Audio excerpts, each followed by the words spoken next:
Tekrar hoş geldiniz. İnceleme köşemizde bu kez konuğumuz Huawei D16 Ryzen işlemcili notebook. Normalde bu geçen sene çektiğim bir içerikte ancak henüz sizlere hazırlayıp sunma fırsatı buldum. Bunun da nedenlerini ilerideki dakikalarda konuşuyor oluruz. Hemen geçelim. Cinebench Ray 20 üzerindeki Huawei D16 notebook'umuzun APU performansı oldukça göz dolduruyor. 9600K desktop işlemciydi ve aynı zamanda Exon X5650'yi de solladı. 6 Core 12 thread olması ve ön belleğinin yüksek olması sayesinde burada gördüğünüz gibi 3312 gibi puanlar alabilerek Ryzen 7700X'e yaklaştı. Burada bizim için 6 tane ilave sanal çekirdek, 2 adet gerçek fiziksel çekirdek performansı sağlamakta. Yani işlemcimiz aslında 6 core yerine 8 core tek bir gerçek fiziksel çekirdek gibi de düşünebilirsiniz. Yani aslında işlemcimiz 8 çekirdeklik bir iş yapıyor. Evet, Huawei bilgisayarımızın dahili APU grafik işlemcisinin GPU-Z sonuçlarına bakıyoruz ve 512 MB'lık ayrılmış bir bellek görürken bunun band karşılığı da yine 512 rakamlarını içeren 51.2 gigabit 3200 MHz DDR4 Dual Channel bellekler ile sağlanmakta. Burada da yine GPU Temperature şu an aslında bizim işlemcimizin sıcaklığını da gösteriyor. Gerçi işlemci ve grafik çekirdeği ayrı olduğu için biri 50 derece, biri 60 derece şu anda. Buradan gelip yine işlemciyi ısıtalım. Uygulama belleği olarak Photoshop ayarlarına girdiğimizde de yine 512 MB ile sınırlandırıldığımızı 3 boyutlu ayarlar sekmesinde görebiliyoruz. Total Available VRAM'in 480 MB olduğu gözükmekte. Paylaşılan sistem belleğinden çalışan bu ekran kartı için BIOS'ta herhangi bir paylaşılan bellek ayarı yok.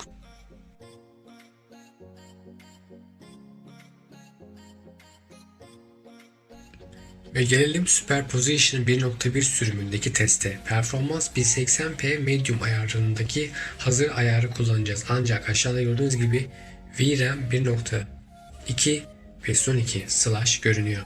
Bunu da ölçmenin en güzel yolu uzak masaüstü yapmak. Cihazın mat ekranına BIOS ekranı kontrol ediyoruz. Şu anda BIOS'a girdiğimizde karşımıza her şeyin tek bir sayfada olduğu kaydırılan bir alan görmekteyiz. Burada revizyon 5.0 ibaresi gözümüze çarpıyor sağ üst köşede ve akabindeki ayarların hepsi tek bir sayfada dikey all in one page bir web sayfası gibi tasarlanmış. TPM'i kapattım ki Windows 11 ile uğraşmayalım diye. Windows 11 almak istemiyoruz. Ve burada gördüğünüz gibi grafik paylaşımı ile ilgili hiçbir ayar yok. Belki bellek miktarı 32'ye çıkartılırsa işte o zaman otomatik olarak grafik chipset performansı da artacaktır ama muhtemelen bunda harici grafik de olmadığından bu APU için 512 limit olarak tercih edilmiş gözüküyor. Herhangi bir ayar kaydetmeden çıkıp devam ediyoruz. Evet, cihaza uzak masaüstünden bakıyoruz. Böylece Superposition testindeki benchmark'ın donanıma yaptığı yükü de uzak masaüstünden software render ile alacağız. Bu şekilde ikinci monitör gibi ve size daha kaliteli bir görüntüyü bu şekilde sunabileceğiz. Böylece benzersiz bir içerik ve inceleme videosuyla da karşınızda olmaya çalışıyoruz. Böylece arka tarafta gördüğünüz gibi Dynamic ses çipine sahip olan bu cihaz böylece değişik bir panelle gelmekte ve bazı otomatik özelliklerle sesimizi kulaklık ve da hoparlör şeklinde varsayılar olarak optimize etti. Şu anda aşağıda gördüğünüz ayarların birçoğu hazır profillerden gelmekte. Eğer optimizasyonu kapatırsanız ayarları size otomatik olarak yaptırıyor. Şu anda ben her şeyi otomatikte bıraktım ve bakalım paylaşımla grafik belleği neler yapabilecek. VRAM limitiniz aşılı diyor. Gerçekten çalıştırmak istiyor musunuz? Evet, istiyoruz. Bu bilgisayarda belki de Volley Benchmark çalıştırmak daha doğru olacaktı.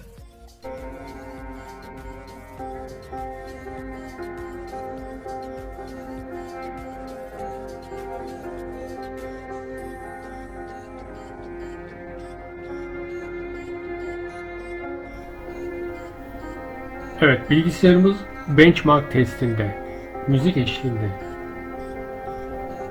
devam ederken ben neden bu videoyu bu kadar geç yayınladığımdan bahsedeceğim. Şimdi birden çok kesitten oluşan, farklı zamanlarda emanet bir cihaz ile gerçekleştirdiğim bu tür çekimler dolayısıyla vakit alan şeyler ve benim de vaktim kısıtlı. Bu kısıtlı vakitlerin bir de düzenlenmesini hesaba katarsak, sizin burada izlediğiniz 5 dakikalık bir video için belki bir 30 dakika, yarım saatlik bir video için belki 6 saat veya 12 saat arka planda bir emek dönüyor. Tabii ki de bunlar zamanla ve sabırla olan işler. Bir ekibim yok veya tam zamanlı bir YouTube içerik üreticisi de olmadığımıza göre dolayısıyla yavaş yavaş sunuyorum.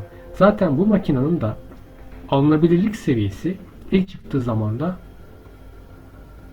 çok iyi değildi. Şu anda da muhtemelen döviz artışından dolayı yine aşağı yukarı fiyatları düşmemiştir diye tahmin ediyorum ama eğer aradaki fark azsa, şu an piyasayı hiç bilmiyorum. Yeni modeli de çıktı, D16. Onda da Ryzen 7000 serisi var.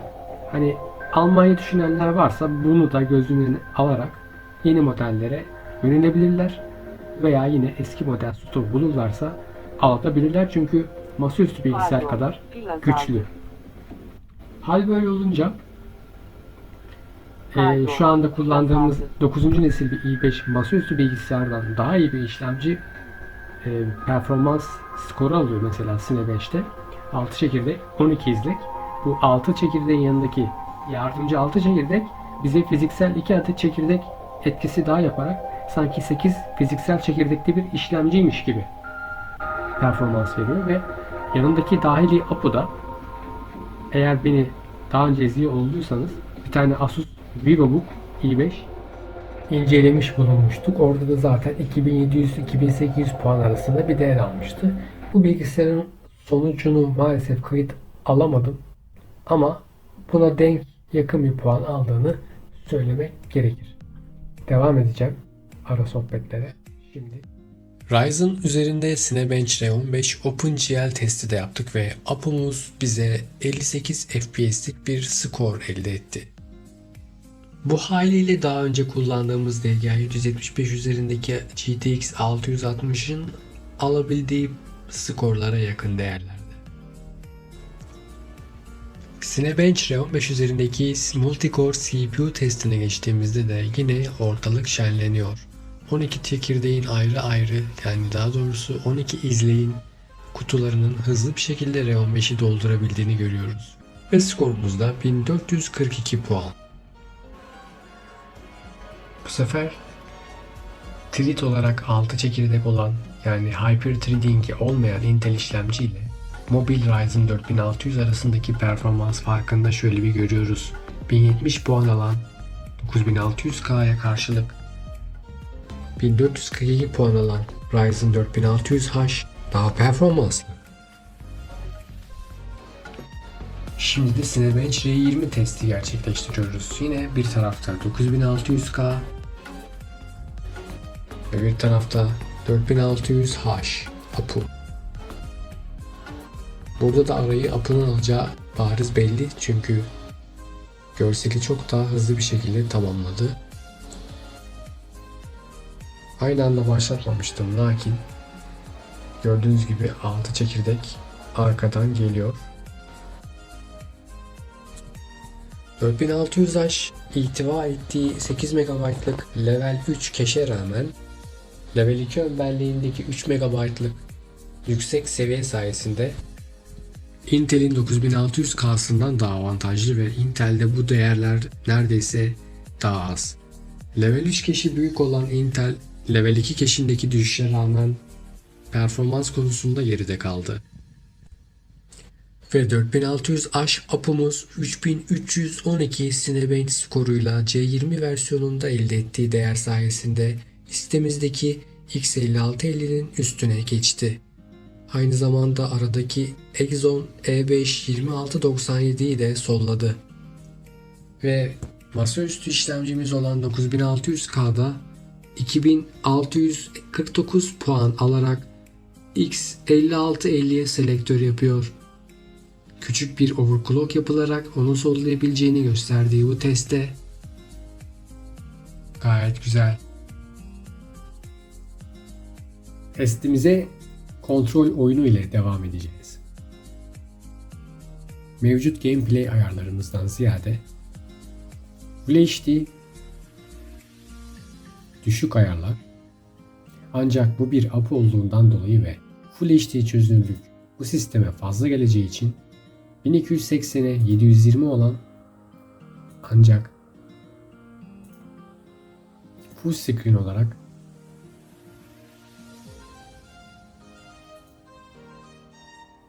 ayarlayabiliyor muyum ona bakacağım. Yok, sadece render çözünürlüğünü Full HD'ye düşürebildim. Onun dışında bazı yansımalar medium.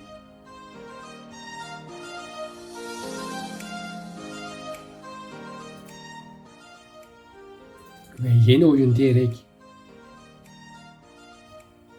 oyunu size kalibrasyon edelim.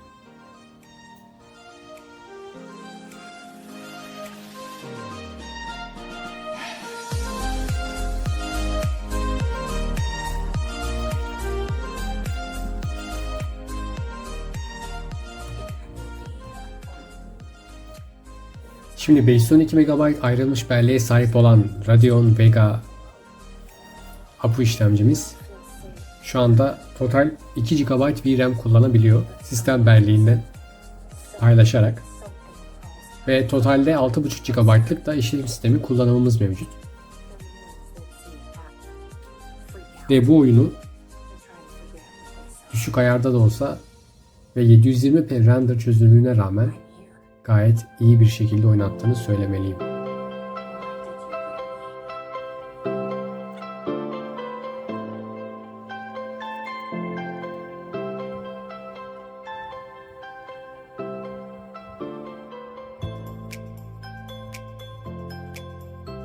Yine bir tipik Remedy oyunu gibi haritada sağa sola gidebiliyoruz. Gelelim muhabbete devam. Şimdi Şubat 2022'de ben bu oyunları vesaire test etmişim. Vay be, düşününce bir yıldan fazla zaman geçmiş. Şimdi böyle birçok şeyi alıp istifliyorum. Hatta şu anda yayına vermek üzere arşivimde 10'dan fazla içerik var. Ama yayına veremiyorum. Aslında bu biraz da sizlerin nedeniyle. Çünkü ne kadar talep olursa o kadar arz olur. Dolayısıyla ben de talep olmadıkça son birkaç videomun izlenmesi 100 kişiden aşağıda kalınca kanalın analitik verilerinden baktığımız zaman bu 500 küsur abonenin sadece 5 ila 15 tanesi izliyor olduğu için, izleyenlerin çoğu abone olmayan kullanıcılar olduğu için haliyle ben de bana ne ya, size içerik mi üreteceğim diyorum ve hiçbir şey yapmıyorum. Oyunda ilerledikçe bellek kullanımının 8 GB'a yaklaştığını görüyoruz. Bu kullanıma videolar belleği dahil değil.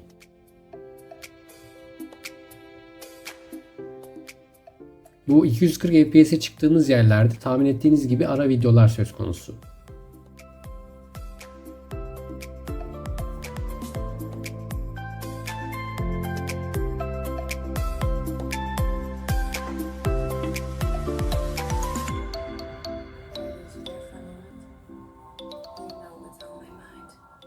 CPU'muzun çekirdekleri 4 GHz ile 3.6-3.7 GHz arasında ve bazen de 1.4 arasında değişiyor. Yani düşük grafiklerde bu işlemci gayet güçlü geliyor. Full HD'ye çevirelim grafikleri ve FPS'in 30'un altına düşüp düşmediğini bir görelim.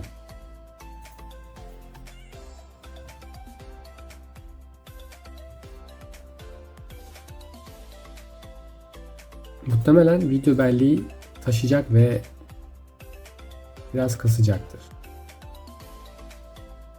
VSync de kapalı gördüğünüz gibi. Evet, FPS biraz düştü. Hissedilir derecede oyun ağırlaştı. 16 frame'e kadar indi. Ve şu an fareyle hareket ederken bile motion blur etkisiyle ilerlemekteyim. Bu oynanabilirliği epey azaltıyor. Kalite gayet hoş oluyor ama bir APU işlemci için Full HD çözünürlük tabii ki 4600H mobil söz konusu olduğunda fazla geliyor. Ama yeni 5800X Infinity Cache'li notebook'larda çok daha akıcı bir oyun deneyimi sunacaktır Full HD'de.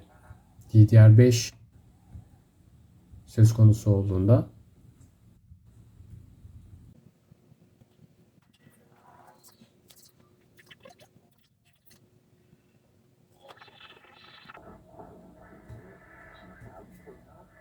video belleği zaten oyun düşükte iken de 2 GB'lık kullanıma sahip. Yani 2 GB video bellekli ekran kartlarıyla bu oyunu oynayabilirsiniz.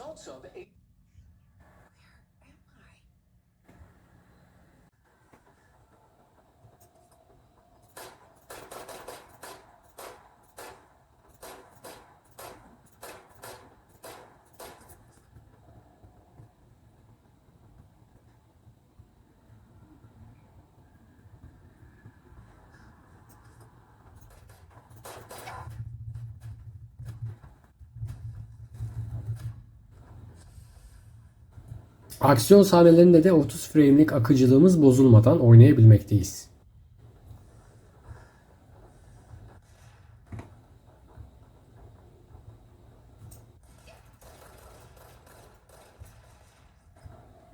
Düşmanımızda da silah var artık.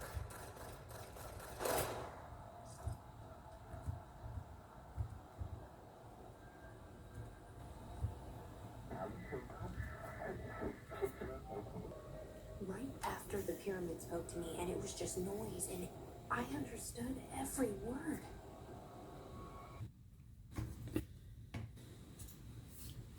To go?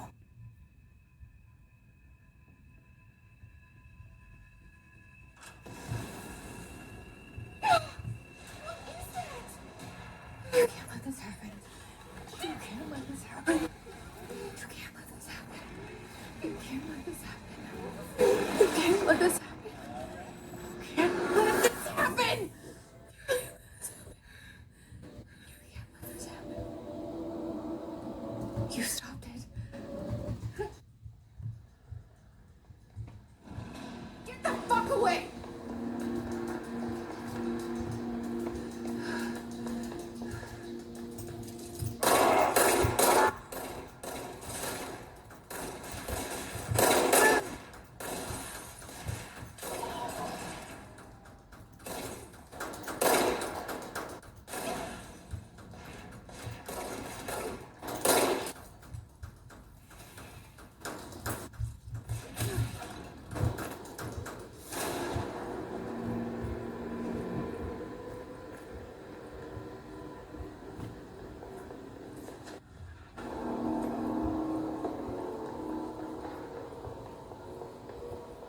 The hotline.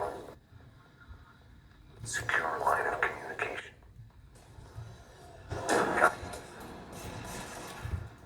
Reach the hotline.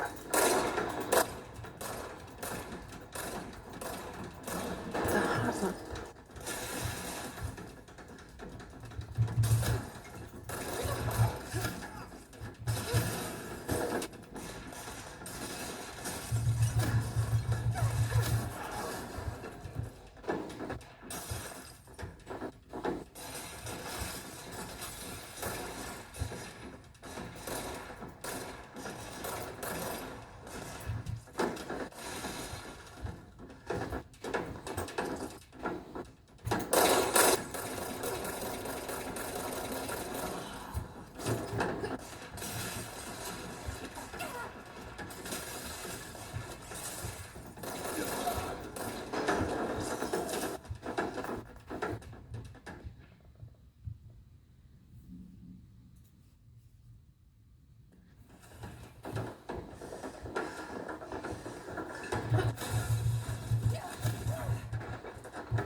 Ve bu oyundan da bu kadar.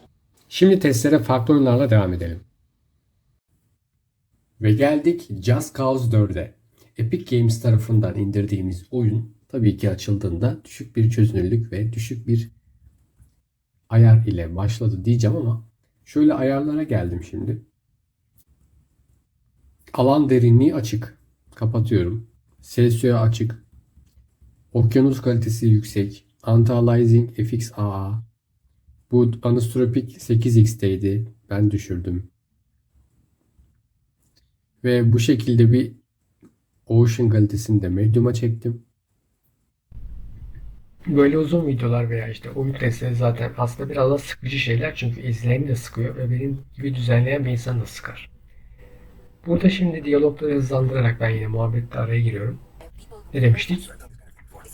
Ben size bir içerik yapacağım ya demiştim. Çünkü talep yok, yorum yok, etkileşim yok. Hiçbir şey sormuyorsunuz adam akıllı. Sorduğunuz şeyler saçma videonun içinde olan şeyler. Mesela BIOS videolarında. Casper kullanan mı kaldı zaten deyip hiçbirine cevap vermiyorum açıkçası. Neyse. Eski model makineler çünkü onlar. Ama 500 barajını devirdik. Teşekkür ederiz. Burada bir sözümüz vardı. Apple BIOS test mühendislik konusunda bir çalışma gelecek. Bu vesileyle. Tabi ne zaman gelir onun sözünü veremeyeceğim. Ama yapacağım. Hazırlıkları var. Gerçi yeni cihazlarda artık bu teknik kullanılmıyor ama biz yine de Türk içerik üreticileri için de olmayan bir içeriği kazandırmış olacağız.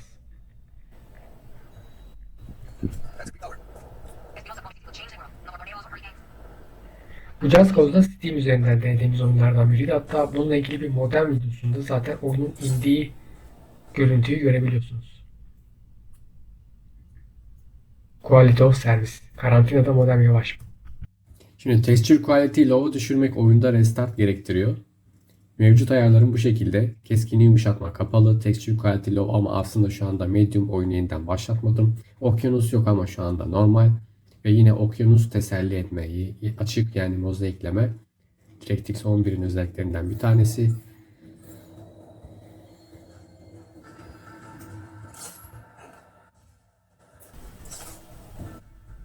Evet, bir diğer konuda hiç hoşuma gitmeyen izleyici kitlesinin de yaptığı bir davranış şekli. Geliyor, izlemiyor, böyle bir 5-10 saniye bakıyor. Beğen tuşuna basıp gidiyorlar. Yani hiçbir etkileşim yok. Yani videoda analitik YouTube yapay zekası var artık. Yani siz herhangi bir şekilde video izlemeden gir çık yaparsanız buna bounce rate denir. Zıplama. Aynısı web sitelerinde de geçerlidir. İçerik öne çıkarılmaz. Kullanıcılar beğenmedi, çekip gidiyor filan diyerek zaten algoritmaya girmez. Böyle içeriklerde dikkatinizi çekerse Google aramalarına da çıkmaz. Yani benim şu anda videolarımın hepsi YouTube videosu olarak Google aramalarında gözükmüyor. Bazıları gözüküyor. Onlar algoritmaya girebilenler, etkileşim alanlar gibi. Evet, böyle bir durumda var. Bu yüzden izleyici olarak üzerinize düşen görevi daha düzgün yapmanızı tavsiye ediyorum. En azından izlemeyecek olsanız da sesini kısın, arka plana atın, oradaki sekmede oynasın dursun.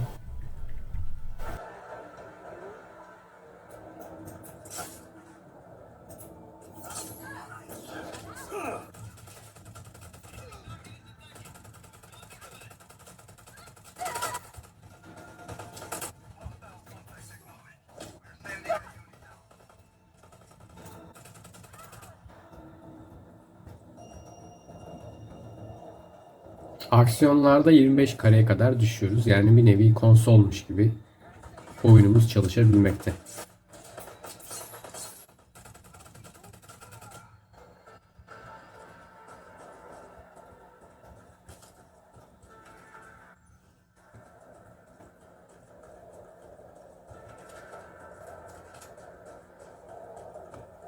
Hostile hasn't re-engaged.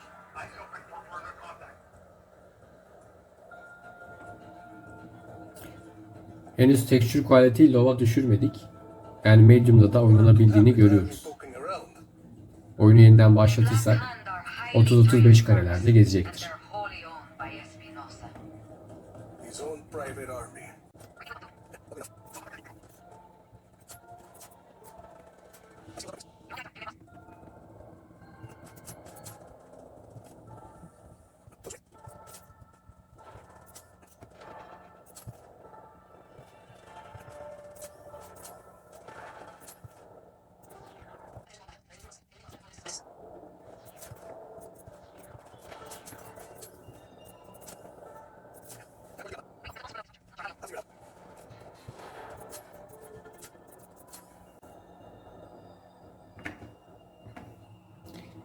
Yok ebenin nikah. Adam yer çekimine karşı duruyor ya.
Mesela size bir soralım. Şimdi geldiniz burada izliyorsunuz veya dinliyorsunuz. Peki bu kanalda ne bekliyorsunuz? Ne tür şeyler istersiniz? Bir açıklamaya yorum yapın. Öğrenelim. İleriki bölümlerde 3 boyutlu kasa modifiyesi de yapmıştık mesela. O da gelecek. Ama bundan birçok kimsenin haberi yok.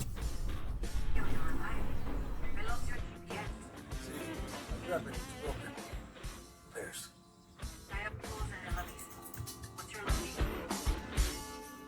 Forest. Receiving my coordinates. Got it.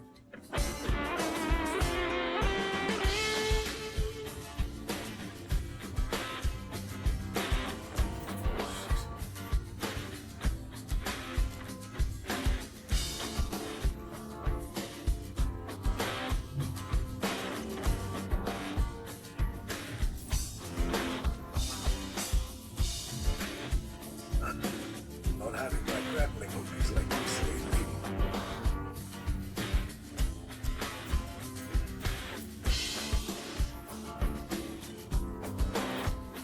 That looks like the place. Never seen anything like Yama. Şimdi ormandaki kaliteyi ve FPS'i gördük. Şimdi oyundan çıkıp bir daha başlatacağım ki.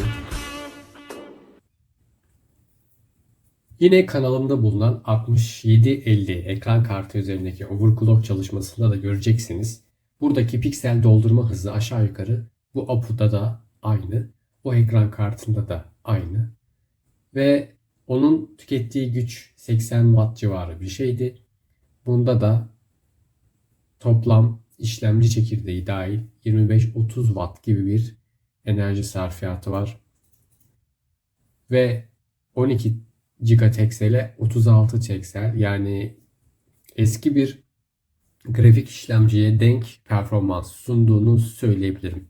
Özellikle AGP'den hatırlayacağınız hatta PCI Express'te de bulunan Radeon HD ATI 3870 ekran kartları veya 4650 ekran kartları veya 5750 gibi ekran kartlarının performansını mobilde sunabilen güzel bir çip bu. Ryzen APU'lar. Just Cause 4 düşük kalite ayarıyla tekrar açılsın ve biz de performansımızı bir görelim.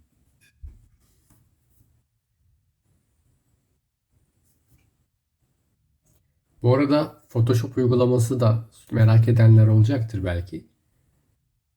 Gördüğünüz gibi burada ATI grafik işlemci olarak tüm modları destekliyor. 30 bit panel desteği dahi var. Aynı anda oyunu açtım tabii bu taraftan. Ve 3D kısmında ise toplam grafik belleği miktarımız 480 MB'a kadar çıkabiliyor ki benim burada tavsiyem Photoshop'ta genelde bunu toplamın biraz daha aşağısına çekmeniz. Yani 512 MB'lık sabit bir grafik belleğimiz mevcut olup oyundan oyuna da bunu arttırabiliyoruz. Zaten APU olduğu için sistem belleğini kullanmakta burada ve VRAM'in taşması durumunda 512 MB'lık bir ayar ile 1 GB ya da 2 GB bellek kullanan bir grafik ayarında performansta herhangi bir fark yaşamıyoruz. Fiziksel ekran kartlarındaki gibi. Zaten tamamı sistem paylaşımlı olan DDR4 3200 MHz çift kanal RAM üzerinden yürümekte. Burada yine bir araya giriyorum çünkü bir i3 ilanında işlemci övdüğünü söylemişler. Yani sen bu Just Cause 4 yükleme ekranında bir LGA 775'te alırsın ama oyuna giremezsin ki. Apex Legends de oynayamazsın 775 işlemciyle ama gidip bir i3 3. nesil alırsan oynarsın. Anlayana. Şimdi orman sahnesindeydik hatırlarsınız. Burada grafik işlemcimiz yine 2 GB VRAM'e yakın bir değer kullanmakta.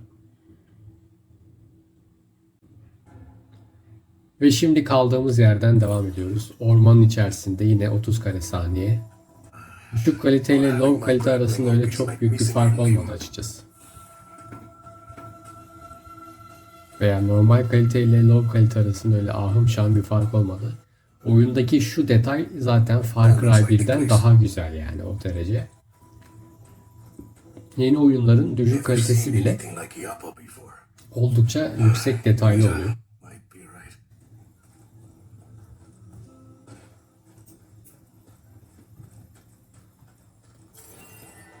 Mira, I'm at El Abismo. People here must not be afraid of heights. Yani güzel bir I APU. know you're not. Oyun oynatabiliyor. But I usually have a parachute.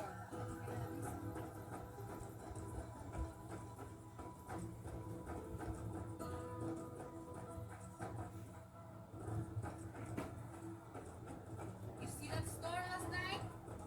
I brought the peanut blanket. See you at the market today? Yine her zaman olduğu gibi tavana ve göğe baktığımızda daha güzel detaylar görüyoruz. Shit. What happened? Everything okay? Yeah, fine. Black Hand Chopper. That's no good. Empty it out fast. Half the people leaving here are trying to get away from Espinosa and his Black Hand.